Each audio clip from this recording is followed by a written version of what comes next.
Greek word is baptizo, meaning immerse or fully submerged, ilulubog ka. So ano ba yung water baptism? Bakit ba natin ginagawa yan? Bakit importanteng gawin natin yan?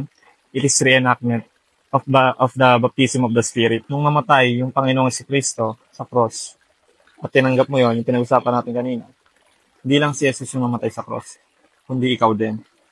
You died with Christ, with your old nature. The person you used to be, yung ikaw na dating namumuhay sa kasalanan, that person died with Christ. So, kaya sabi siya Romans 6:11, so you also must consider yourselves dead to sin and alive to God in Christ Jesus. So kaya ka ilulubog, again, symbolizes na you died with Christ.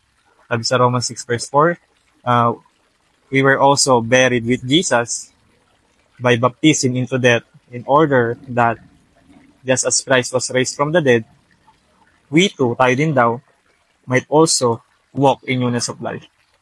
So again, paglubog sa tubig symbolizes that you died with Christ.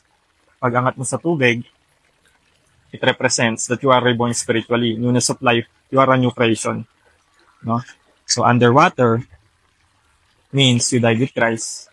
That's symbolic of your old life being buried.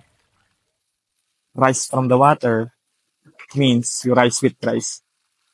That's symbolic of newness of life or resurrection. Doon yung gospel, death, burial, resurrection. It shows how God changed you.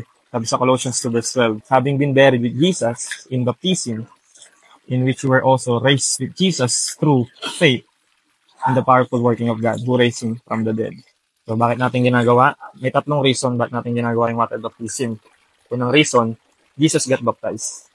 So kung gusto natin maging si Jesus, kasi follower niya na tayo, we also want to be baptized. Pangalawa, malinaw sa Bible, utos to, command to.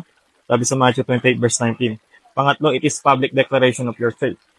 Parang ina-announce mo sa buong mundo na follower ka na ni Jesus, na God changed you from the inside out. And parang you are simply inviting all fellow believers to encourage you and to hold you accountable sa bagong buhay mo bilang Christian. So I will pray.